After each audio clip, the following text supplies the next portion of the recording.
ஆண்டவராகிய இயேசு கிறிஸ்துவின் இனிய நாமம் மகிமைப்படுவதாக. இந்த ஆசீர்வாதமான நாளில் பழையவருடைய செய்தியை பகிர்ந்து கொள்ளும்படியாக வாய்ப்பளித்த அருமையான வட்டார ஆயர் அவர்களுக்கும் நிர்வாக குழுவினருக்கும் சபையுடைய மக்களுக்கும் என்ற நன்றி தெரிவித்துக் கொள்கிறேன். நேர காலம் குறைவாக இருக்கிறதால் நான் வேகமான செய்திக்குள்ளே கடந்து கொண்டு வருகிறேன். 2 ராஜாக்கள் புத்தகம் 4ஆம் அதிகாரம் 25, 26, 27 எடுத்தவங்க வாசிங்க. 2 ராஜாக்கள்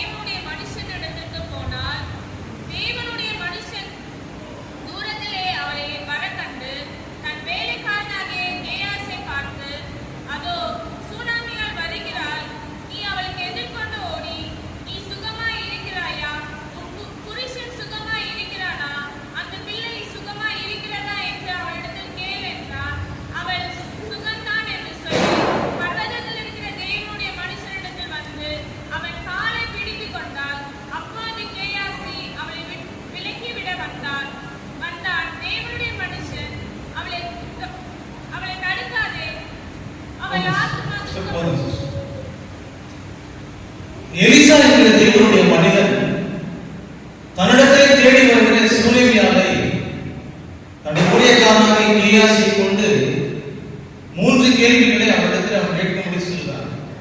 முதல் கேள்வி, நீ சுகமாயிருக்கிறாயா? 2வது கேள்வி, உன் புருஷன் சுகமாயிருக்கிறானா?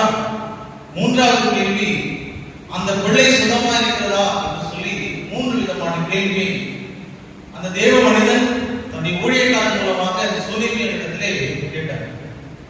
இன்றைக்கு எலிசாவாகிய ஆண்டவராகிய இயேசு கிறிஸ்து இந்த வருஷத்தினுடைய கடைசி நாளிலே நம்மை பார்த்து கேட்கிற கேள்வி என்னன்னா, நீங்க சுகமா இருக்கிறீங்களா?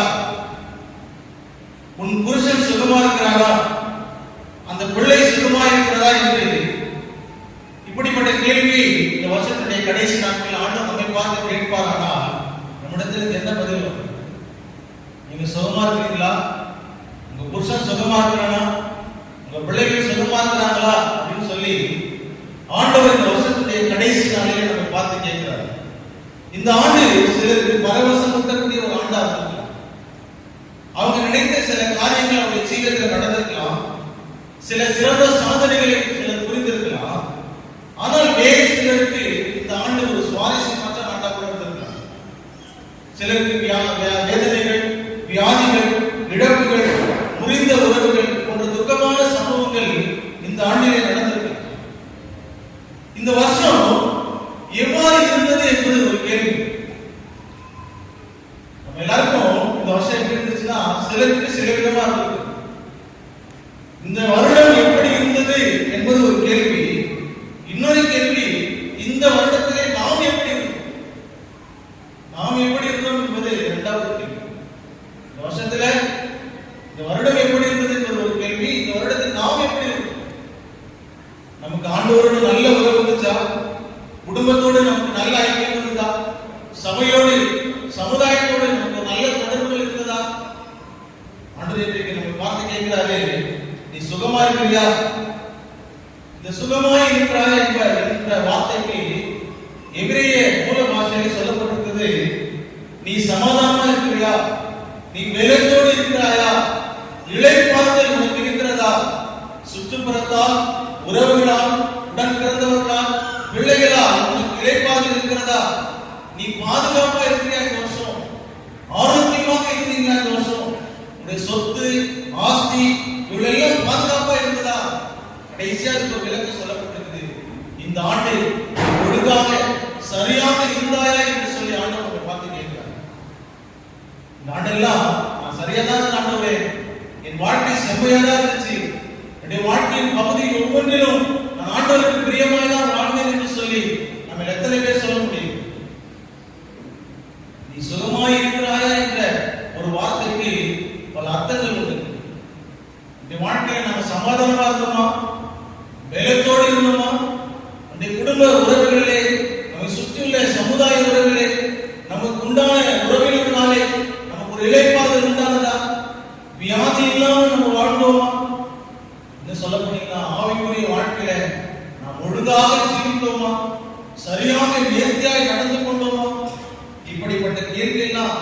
கர்த்தர் நம்மை பார்த்து கேட்கிறார், நம்முடைய ரட்சிப்பை காத்துக் கொண்டோமா, பரிசுத்த ஜீவியத்தை காத்துக் கொண்டோமா? அப்படி இல்லை என்றால் நம்ம எப்படி சொல்லலாம்? நீங்கள் நம்முடைய வாழ்க்கையில ரட்சிப்பை எடுத்து போன வருஷமா கூட வந்திருக்கலாம். அநேகர் நம்முடைய ஜீவியத்தை காத்துக் கொள்ளாத ஒரு வருஷமா கூட இந்த வருஷம் இருந்திருக்கலாம். எபேசியர் 2ஆம் அதிகாரம் 2ஆம் வசனம் வாசிக்க வேண்டாம். அக்கிரமங்களினாலும் பாவங்களினாலும் மறைந்தவராயிருந்த உங்களை கிறிஸ்துவுடனே கூட உயிர்ப்பித்தார்.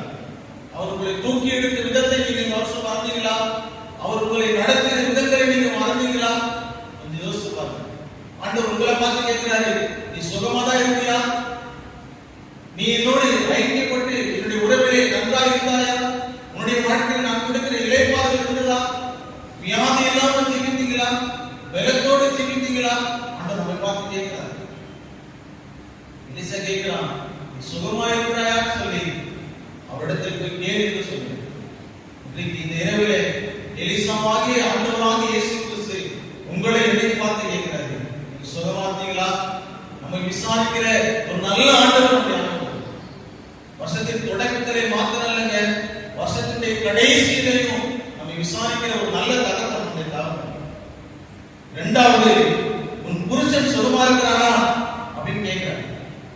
புருஷன் என்று சொன்னா ஒரு குடும்பத்துக்கு யார்தான் தலை? புருஷன் தான் தலை.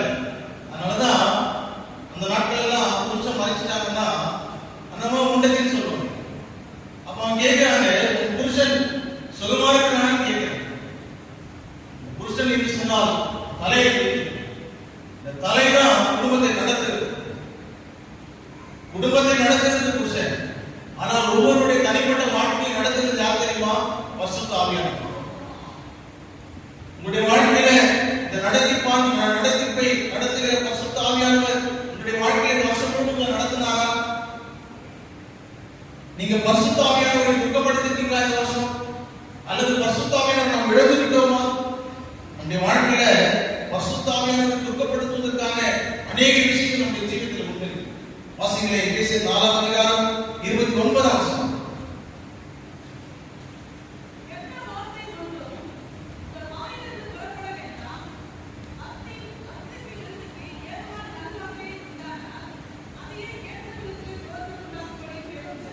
தமிழ்ல கெட்ட வார்த்தை ஒன்றும் உங்கள் வாயிலிருந்து புறப்பட வேண்டாம் என்று சொல்லப்பட்டது. ஆங்கிலத்திலே சரியான மொழிபெயர்ப்பு என்ன தெரியுமா? ஆரோக்கியமற்ற வார்த்தைகள். இந்த ஆரோக்கியமற்ற வார்த்தைகள் இந்த வருஷம் நம்முடைய வாயிலிருந்து புறப்பட்டதா? நம்முடைய வார்த்தைகள் அநேகரை பலவீனப்படுத்துதா அல்லது அநேகரை பலப்படுத்துதா? நாம் நிறைய நேரங்களிலே அதிகமா பேசுவோம், ஆனால் அந்த பேசுகிற வார்த்தைகள்ல அர்த்தமே இருக்காது. அதிகம் பேசுகிறவர்கள் அர்த்தமற்ற வார்த்தைகளையும் பேசுவாங்க. நம்முடைய வார்த்தைகள் இந்த வருஷத்துல ஆரோக்கியமா இருந்துச்சா பாருங்க. நம்ம எல்லாம் பேசுவதற்கு ஆர்வமா இருந்தோம், கேட்பதற்கு ஆர்வமா இல்லை. ஆரோக்கியமற்ற வார்த்தைகள் நம்முடைய ஜீவிதத்தில் புறப்பட்டதா? அப்படி புறப்பட்டிருக்கு என்று சொன்னால் நீங்கள் மீட்கப்படும் நாளைக்கு முத்திரையாக பெற்ற தேவனுடைய பரிசுத்த ஆவியை நீங்கள் துக்கப்படுத்திருக்கீங்க. 29 சொல்லுது, 30 சொல்றாரு, நீங்கள் மீட்கப்படும் நாளைக்கு முத்திரையாக பெற்ற தேவனுடைய பரிசுத்த ஆவியை துக்கப்படுத்தாதீர்கள். நமக்கு இன்றைக்கு நம்முடைய நடத்திற்காக யார் தெரியுமா? பரிசுத்த ஆவியானவர். நம்முடைய ஒவ்வொரு நாளும் நம்முடைய வாழ்க்கையை நடத்துகிறது அவர்தான். அவர் துக்கப்படுத்திருக்கிறார் பாருங்க. நம்ம நிறைய பேசி எத்தனை பேரை காயப்படுத்திருக்கோம். பேச வேண்டிய அமைதியாக இருக்கக்கூடிய இடத்துல நம்ம பேசி காரியங்களை குலைத்துக் கொண்டோம். யோபு சொல்லுகிறார், வாசிக்கிறேன் 6ஆம் அதிகாரம் 24ஆம் வசனத்திலே, நீங்க பேசுங்க, நான் மௌனமா இருப்பேன், நான் எதிலே தவறினேனோ அதை எனக்கு தெரியப்படுத்துங்கன்னு சொல்றேன். இது நான் மனுஷனை பார்த்து சொல்ல வேண்டிய வார்த்தை மாத்திரம் இல்லைங்க, நாம் ஆண்டவரை பார்த்து சொல்ல வேண்டிய வார்த்தை. ஆண்டவரே, இந்த வருஷம் நான் எதிலே தவறினேன், எனக்கு தெரியப்படுத்துங்க நான் ஆண்டவர்கிட்ட சொல்றேன். இந்த வருஷம் நான் மௌனமா இருக்க வேண்டிய நாட்களில் நான் மௌனமா இருக்கோமா? ஆரோக்கியமற்ற வார்த்தைகளை நாம் எவ்வளவா பேசுவோம். வாசிக்க வேண்டாம். யாக்கோபின் புத்தகம் 3ஆம் அதிகாரம் 2ஆம் வசனத்திலே நாம் எல்லாரும் அநேக விஷயங்களில் தவறுகிறோம். ஒருவன் சொல் தவறாதவனாக அவன் பூரண புருஷன் என்று சொல்லப்படும். இந்த சொல் தவறாதவனுக்கு அர்த்தம் என்ன தெரியுமா சொல்லப்பட்டிருக்குது? யாரையும்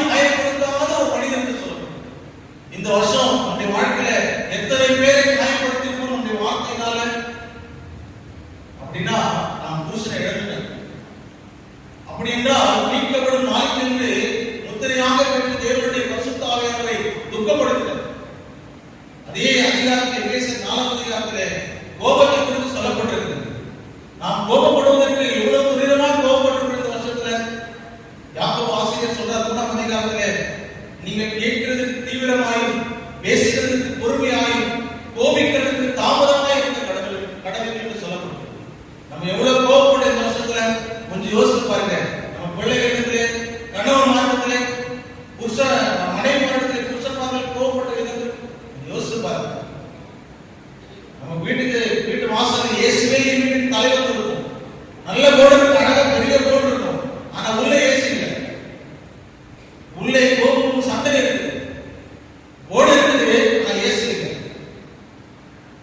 இப்படியெல்லாம் கோபமான சுபாவங்களுடைய வாழ்க்கையில் இருக்குன்னு சொன்னீங்களா, நாம் மீட்கப்படும் நாளைக்கு என்று முத்திரையாக பெற்ற தேவனுடைய பரிசுத்த ஆவியை நாம் துக்கப்படுத்துவோம். நாம் புருஷனை இழந்துட்டோம், நம்முடைய புருஷன் சுகமா இல்லை, நம்முடைய ஆவியானவர் துக்கப்படும்படியாய் நாம் நடந்து கொண்டோமா என்று பாருங்கள்.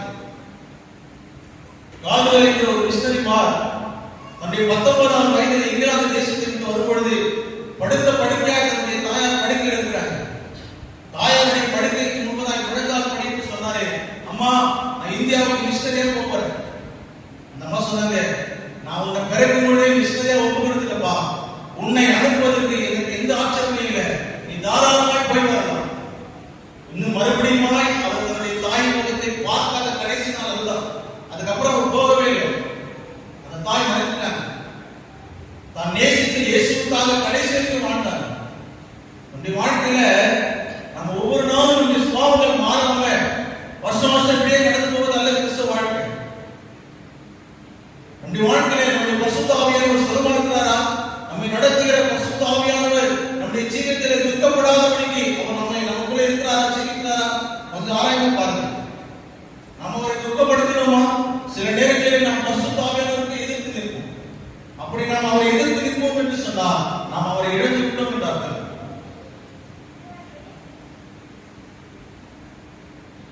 மூணாவது காரியம், அவன் கேட்கிறான், அந்த பிள்ளை சுகமா இருக்குதான் கேட்கிறான். சைல்ட் இஸ் வெல், அந்த பிள்ளை நல்லா இருக்கானா?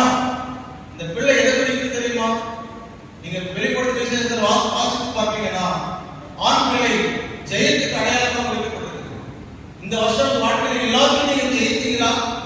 ஜெய ஜீவியத்தை காத்துக் கொண்டீங்களா? ஜெயம் என்று நம்ம வாழ்க்கையில எத்தனை காரியங்களில் நாம் தோல்வி அடைகிறோம். ஆண் பிள்ளை எதை குறிக்கிறது? ஒரு ஜெய ஜீவியத்தை குறிக்கிறது.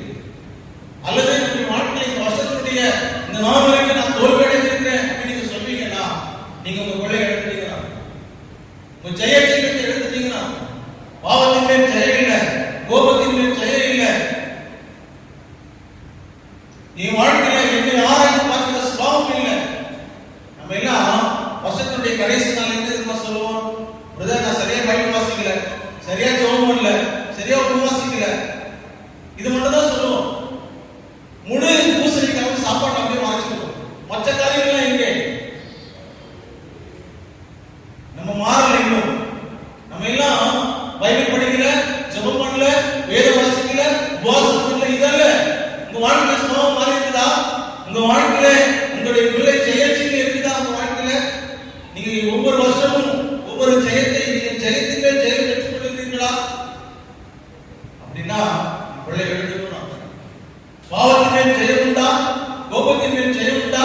மொபைல்ல ஜெயம் உண்டா? உங்க வாழ்க்கையில அப்படி இல்லை அப்படின்னு சொன்னீங்கன்னா நீங்க பிள்ளை எழுதுங்க.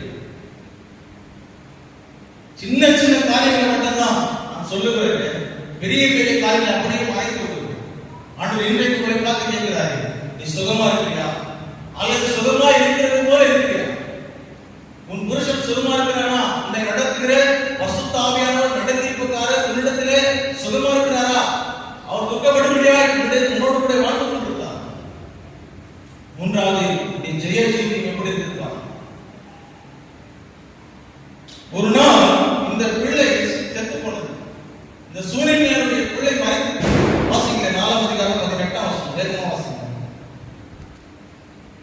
அந்த பிள்ளை வளர்ந்தான். ஒரு நாள் அவன் அறுக்கிறவர்களிடத்தில் இருந்த தன் தகப்பனுக்கு போய் இருக்கும்போது தன் தகப்பனை பார்த்து, என் தலை நோகுகிறது என்றான். அப்போது அவன் வேலை போதும், நான் வேகமா சொல்லி கடந்து போறேன். நான் ஐயா நேரம் கொடுக்கணும். ஒரு நாள் இந்த பிள்ளை மத்தியான வேளையில வயல்வெளிக்கு போறாங்க. அப்படி வயல்வெளிக்கு போகும் பொழுது அவங்க அப்பா அந்த வயல்வெளியில அறுப்பறுப்பிடத்தில் இருக்கிறார். இந்த பிள்ளை தகப்பனிடத்துக்கு போகிறான். தகப்பனிடத்துக்கு போய் கொஞ்ச நேரம் இருக்கான், விளையாடிருப்பானா அல்லது வயல்வெளியில வேலைகளை ஏதாவது செய்திருப்பானு தெரியல. கொஞ்ச நேரத்துக்கு அப்புறம் சொல்றான், தலை நோகிறது சொன்ன உடனே அவட தாப்பன் சொல்லுவான், இவனை இந்த பிள்ளையை அவருடைய தாயிடத்தில் கொண்டு போய் விடுச்சு. இவன் இந்த வேலைக்காரர்கள் அந்த பிள்ளையை தாயிடத்தில் கொண்டு போய் விடுவாங்க. அவன் மத்தியானம் மட்டும் இருந்து அந்த பிள்ளை செத்து போனான். இன்னைக்கு ஒரு கேள்வி நம்ம வாழ்க்கையில், நீங்க சுகமா இருக்கீங்களா? உங்க புருஷன் சுகமா இருக்கிறானா? அந்த பிள்ளை சுகமா இருக்கு. சிலருடைய வாழ்க்கையில ரெண்டு காரியங்கள் சுகமா இருக்கும்.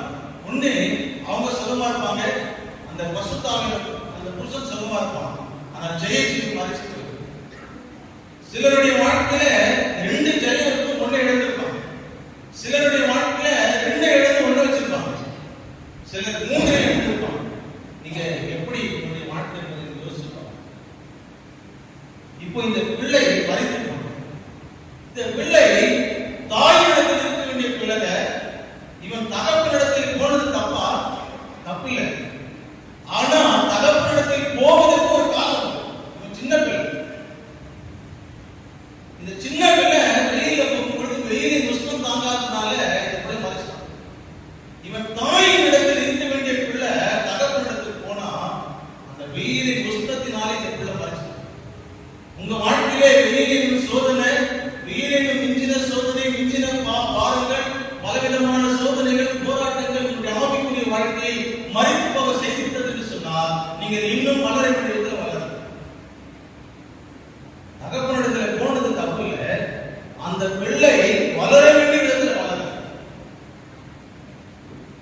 நமக்கு அதிகமான சோதனைகள், மிஞ்சின பாரங்கள், மிஞ்சின வருத்தங்கள் நம்முடைய வாழ்க்கையில அநேக மரணங்களை கொண்டு வந்துச்சுன்னு சொன்னா நாம் இன்னும் வளர வேண்டிய விதத்தில் வளரும்.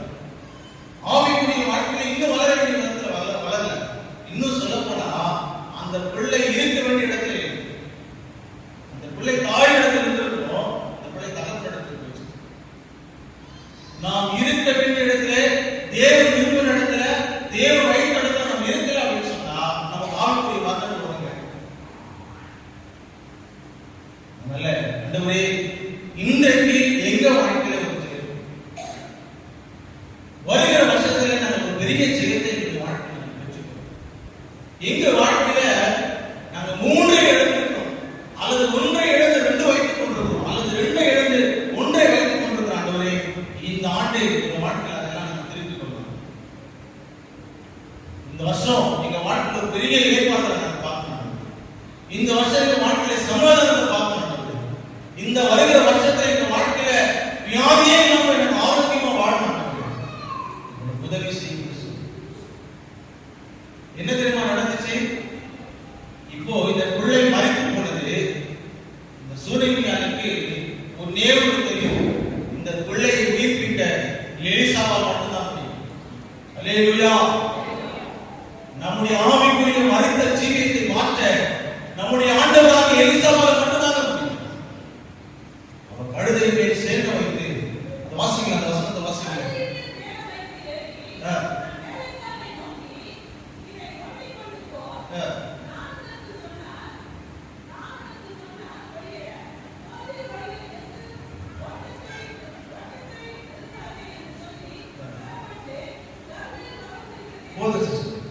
இவன் அந்த வேலைக்காரனை சொல்றான், நான் சொன்ன வழியை விட்டார். அவர் கழுதையின் மேல் சேர வைக்கிறது. கழுதை எதை தெரியுமா குறிக்குது? தாழ்மையை குறிக்குது. இவன் தாழ்மையா அந்த கழுதையின் மேல் ஏறி சேர வைக்கிறான். உங்களுடைய ஆவிக்குரிய எந்த பகுதிகள் மறைத்து இருக்குதோ அந்த பகுதிகள் மறுபடியும் உயிரடையும்னா முதல்ல நமக்கு தேவை தாழ்மை. தாழ்மை மட்டும் இல்லை, ஆண்டவரே வாழ்க்கையில் இந்த பகுதியில் நான் தோல்வி அடைஞ்சிருக்கிறேன், என் சரீரத்துல சுகர் இல்லை, என் வாழ்க்கையில இடைப்பாதல் இல்லை, என் குடும்பத்துல சமாதானம் இல்லை, என் புருஷன் என் ஆவிக்குரிய நடத்திப்பு மறைந்திருக்கிறது, என்னுடைய ஜெயஜீவி எனக்கு இல்லவே இல்லை.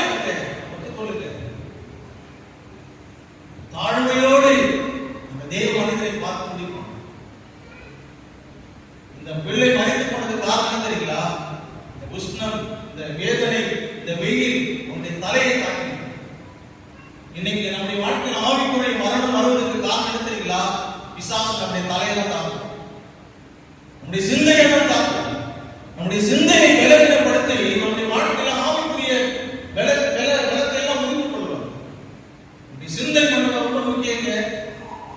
நம்ம எங்கேயுமே போக வேணாம், உட்கார்ந்த இடத்துல பாவம் செய்யலாம். அது காரணம் தெரியுமா? நம்முடைய சிந்தை. இன்னைக்கு அநேகருடைய வாழ்க்கையிலே ஆவிக்குரிய மரணங்கள் வருவதற்கு காரணம் தெரியுமா? அவருடைய சிந்தை. சிந்தை சரியில்லை. ஆண்டவரே, ஆவிக்குரிய வாழ்க்கை மறைந்திருக்கிறது. ஆண்டவரே, மறைந்திருக்கிற என் வாழ்க்கையை மாற்ற உங்களால் மட்டும்தான் ஆண்டவரே முடியும். தாழ்மையோடு போகணும். இந்த இரவில ஆண்டவரே சொல்லுங்க, தாழ்மையோடு சொல்லுங்க, என்னுடைய தோல்வியெல்லாம் தோஷம் ஜெயமா மாறணும். இங்கெல்லாம் தோல்வி அடைக்கணும். அடுத்த 2024 அநேகருக்கு நான் ஜெயம் எடுக்கிறேன். என்னுடைய தோல்வியை ஜெயமாய் மாற்றுகிறது உங்களால் மட்டும்தான் முடியும். உங்களால் மட்டும்தான். ஆண்டவர் உங்ககிட்ட கேட்டு பாருங்க. நீங்க நிறைய பேர் எல்லாம் சொல்லுவாங்க, அடுத்த நாள் காலையில் சொல்லுவாங்க பாருங்க. இன்னும் ஒரு சில நொடிகளுக்கு அப்புறம், நிமிஷங்களுக்கு அப்புறம் எல்லாரும் ஹாப்பி நியூ இயர் சொல்றாங்க. நான் ஒன்று சொல்லுவேன் தாழ்மையோடு, அநேக ஹாப்பி நியூ இயர் சொன்னாலும், அநேக உங்களை வாழ்த்தினாலும் உங்களை வாழ வைக்கிறது அவர்தான். 1000 பேர் வாழ்த்து சொல்லலாங்க, நம்மை வாழ வைக்கிறது அவர்தான். ஆண்டவரே சொல்லுங்க, ஆண்டவரே இந்த வருஷம், வருகிற வருஷம் நாங்க வாழணும். எல்லா இடம் பார்க்கணும், எல்லா சுகமும் எங்க வாழ்க்கையில் வரமாட்டோம். அடுத்த வருஷம் நீங்க இந்த கேள்வி கேட்கும்போது, நீ சுகமா இருக்கிறாயா, உன் புருஷன் சுகமா இருக்கிறானா, உன் பிள்ளை சுகமா இருக்கிறதா கேட்கும்போது ஆமாண்டவே சொல்லணும். தாழ்மையோடு அந்த கழுதை சேர வைத்து தன்மையில் பர்வதத்தில் இருக்கிற தேவ மனிதனை சந்திக்க முடியும். ஆண்டவரை சந்திப்பதற்கு கனிவோடு வரணும். அதுக்கப்புறம் அவன் என்ன செய்வா? நேரா வாசலுக்கு வாசல்.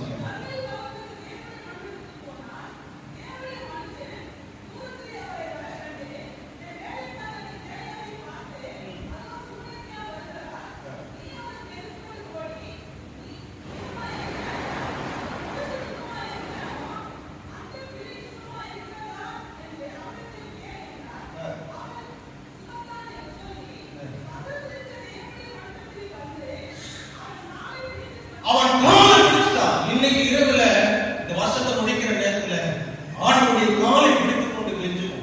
ஆண்டவரே, இந்த சூழ்நிலையை மாற்றுகிற வல்லமை உங்களிடம் தான். இன்றைக்கு இந்த எலிசாவாகிய இயேசு கிறிஸ்துவின் பாதத்தை நாம் பிடித்துக் கொண்டு கெஞ்சுவோம். அவன் சுகம்தான் என்று சொல்லி கேயாசத்திலே சொல்லி நேரா போய் அந்த எலிசாவுடைய பாதத்தை பிடித்து, அந்த பாவியான ஸ்திரீ தன்னுடைய கண்ணீரால் இயேசுடைய பாதத்தை நனைத்து விடுதலையோடு. இன்றைக்கு உங்க வாழ்க்கையை மாற்றுகிற, உங்களுடைய ரட்சிப்பை, உங்களுடைய ஜெயஜீவியத்தை, உங்களுடைய அபிஷேகத்தை உயிர்ப்பிக்க இன்னைக்கு எலிசாவுடைய இயேசு கிறிஸ்து வந்திருக்கிறார். இயேசு கிறிஸ்துடைய பாதத்தை நீங்க உறுதியாக பிடித்துக் கொள்ளுங்க. உங்க தோல்வியை மாற்ற அவரால் முடியும். உங்க வாழ்க்கையின் சூழ்நிலையை மாற்ற அவரால் முடியும். உங்க வாழ்க்கையினுடைய குடும்பத்தினுடைய எல்லா காரியங்களையும் மாற்ற அந்த எலிசாவாகிய இயேசுவால் மட்டும்தான் முடியுங்க. ஒரே ஒரு காரியத்தை செய்யுங்க, அவருடைய பாதத்தை உறுதியாக பிடித்துக். ஒரு உதாரணத்தை நான் சொல்லி முடிக்கிறேன். அமெரிக்க தேசத்திலே ஜான் ராக்ஃபெல்லர் என்கிற மிகப்பெரிய செல்வந்தர் இருந்தார். சின்ன வயசுலேயே ஒரு எண்ணெய் கிணற எடுத்து அவர் தொழிலை ஆரம்பிக்க ஆரம்பித்தார். எல்லாருடைய தொழிலும் முடக்கத்தக்கதாக அந்த தொழிலிலே பல தந்திரங்களை செய்து 35 வயதுக்குள்ளேயே பெரிய மில்லியனராக மாறினார். மிகப்பெரிய செல்வந்தராக மாறினார். அதே 35ஆவது வயதிலே அவனுடைய சரித்திர மிகப்பெரிய கொடிதான ஒரு வியாதி. எல்லா ஜனங்கள் இருக்கிற காசெல்லாம் வாங்கி வாங்கி வாங்கி வாங்கி இவன் மிகப்பெரிய செல்வந்தராக மில்லியனராக மாறினான். 35 வயதுல 55 வயதாக போல தளர்ந்துட்டான். ஒரு நாளுடைய ஆகாரம் எவ்வளவு தெரியுங்களா? ஒரே ஒரு பிரெட் துண்டு தான். ஒரு பிரெட் துண்டு தான். அந்த பிரெட் துண்டோட பாதி தான் சாப்பிட முடியும், பாதி சாப்பிட முடியும். டாக்டர் சொன்னாங்க, இவனுக்கு மிகப்பெரிய இன்ஜூரியஸ் டிசீஸ் வந்திருக்குது. இவனுடைய வாழ்க்கையில் ஒரு ஆண்டுகள் கூட உயிரோடு இருக்க ஜான் ராக்ஃபெல்லர் அப்படின்னு சொன்னாங்க. இவன் ஆண்டவரை நோக்கி கதறி ஆட ஆரம்பிச்சான். ஆண்டவரே, அநேக இடத்திலே வாங்குகிறோம் தான் ஆசீர்வாதம் நினைச்சு அநேகருடைய தொழிலை முடக்கி என்னாலே தொழிலை இழந்து அநேகம் உண்டு. ஆண்டவரே, தன்னுடைய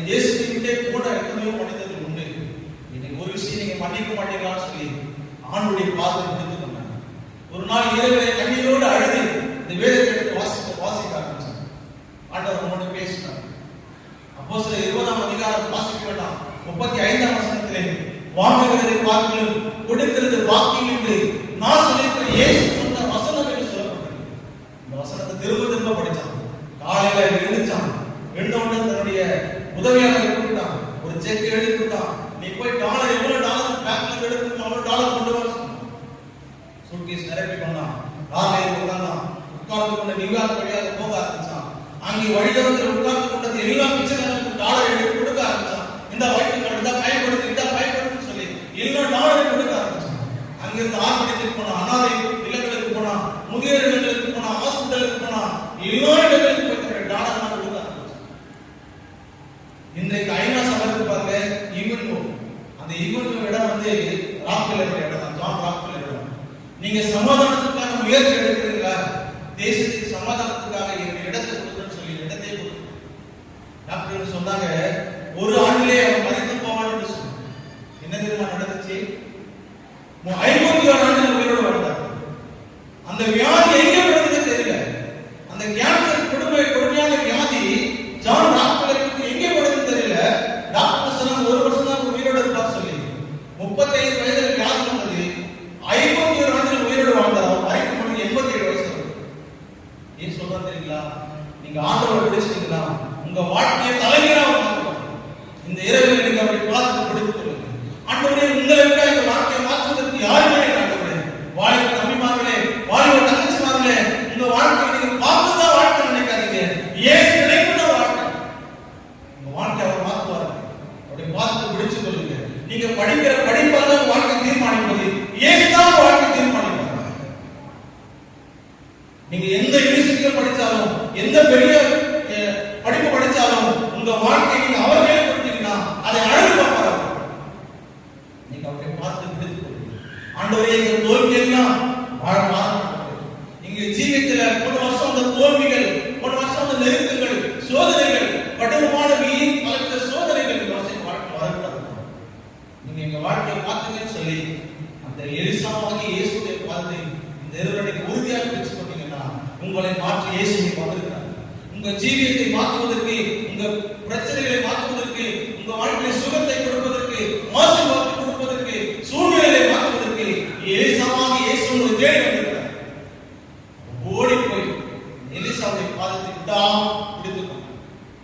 அப்ப அந்த எலிசா என்ன சொன்னா அவனை தடுக்காத. உங்க ஆண்டவர் பார்த்து சொல்லுவாரு, யாரும் தடுத்தாலும் சரி இயேசுடைய பாதத்தை பிடிச்சிட்டீங்கன்னா ஆண்டு உலகத்தை பார்த்து சொல்லுவாரு, அவனை தடுக்காத. நான் அவனை ஆசீர்வதிக்க போறேன். நான் என் மக்களை ஆசீர்வதிக்க போறேன். நீ தடுக்காதன்னு சொல்லுவார். உலகத்துல எத்தனையோ ஆசீர்வாதம் உங்களுக்கு தடைப்பட்டிருக்கலாம். இன்றைக்கு இரவில் சொல்லுகிறேன், கர்த்தர் எல்லா ஆசீர்வாதத்தையும் கர்த்தர் தருவார். இன்னைக்கு ஒரே ஒரு காரியம் சொல்லுகிறேன், இயேசுடைய பாதத்தை ஜெபம் பண்ணலாமா? பரலோக பிதாவே, இந்த நாளுக்காய் ஜெபிக்கிற தகப்பனே, ஆண்டவரே நீ சுகமா இருக்கிறாயா? உன் புருஷன் சுகமா இருக்கிறானா? உன் பிள்ளை சுகமா இருக்குதான்னு கேட்டீங்க. ஆண்டவரே நாங்கள் சுகத்தை விரும்புகிறோம், நாங்கள் மாற்றத்தை விரும்புகிறோம், ஜீவத்தை நாங்கள் விரும்புகிறோம். அதை நீங்கள் தாங்கப்பா. இயேசு மூலம் ஜெபிக்கிறோம்.